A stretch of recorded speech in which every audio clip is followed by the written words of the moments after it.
পড়ছি আমি, তুই কি শুনতে পাস? আমি জ্যান্ত একটা লাশ, আমার মন পুরে বিনাশ।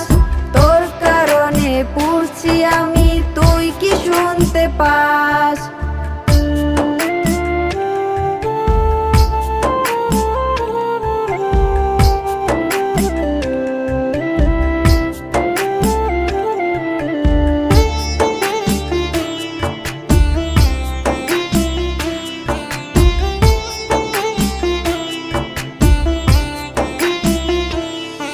আমি আজও কাঁদি একলা একা দিয়া তরে মন, টাকার লোভে পাল্টে গেল তোর মন।